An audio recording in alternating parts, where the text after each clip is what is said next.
নমস্কার সবাইকে। আজ মঙ্গলবার। জয় বজরংবলী, জয় হনুমান, জয় শ্রীরাম।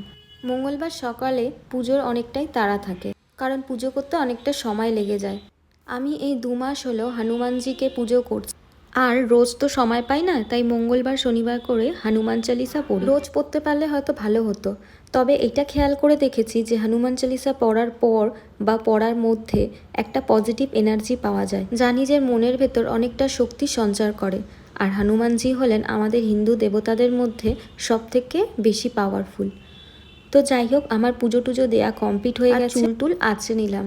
আমার চুলটা না দিন দিন কেমন একটা রাফ হয়ে যাচ্ছে। আগে মাসে 2বার হলেও প্রোটিন প্যাকগুলো লাগাতাম, যেমন ডিম, দই এইসব, কিন্তু এখন আর সময় হয় না, আর লাগানোও হয় না। আসলে আমরা মেয়েরা একদমই স্বার্থপর হতে পারি না। স্বার্থপর হলে হয়তো নিজের জিনিসটাই আগে ভাবতাম। যাই হোক, সকালবেলা রান্নাবান্না শুরু করে দিয়েছি। এঁচড় চিংড়ি হবে, আর অলরেডি ঢ্যাঁড়স আলুর তরকারি হয়েও গিয়েছে।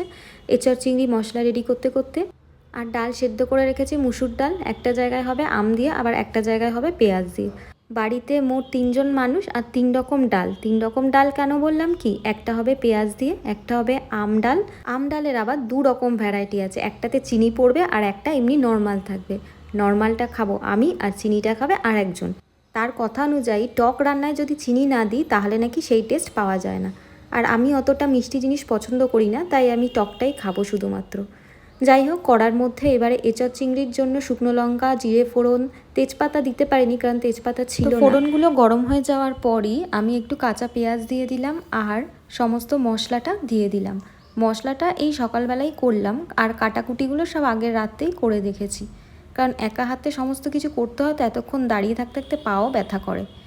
যাই হোক, মশলা কষার আগে ওর মধ্যে দিয়ে দিলাম জিরে গুঁড়ো, ধনে গুঁড়ো, হলুদ গুঁড়ো, যেমনভাবে আমার মা এঁচড় চিংড়ি নিরামিষভাবে এত সুন্দর রান্না করে যে এইসব মশলাপাতি কিছুই লাগে না।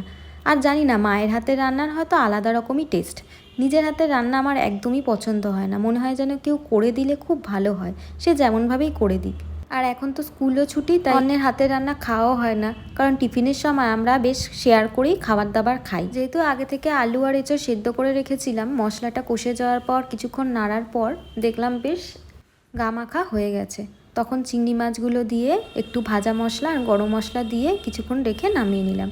এরপর ছাদে গেলাম কাঁচা জামা কাপড়গুলো শোকাতে। এখন আর আকাশের দিকে তাকিয়ে ভাবি না যে বৃষ্টি হবে কি না হবে, যা আছে সমস্ত কিছু কেচে দিই, কারণ বৃষ্টির কোনো চান্সই নেই। কিন্তু আকাশে মেঘ আছে। আর বিছানার চাদরটা পাল্টে, বিছানাপাটি পরিষ্কারপত্র না থাকলে মনে হয় যেন সমস্ত কিছু অগোছালো হয়ে আছে।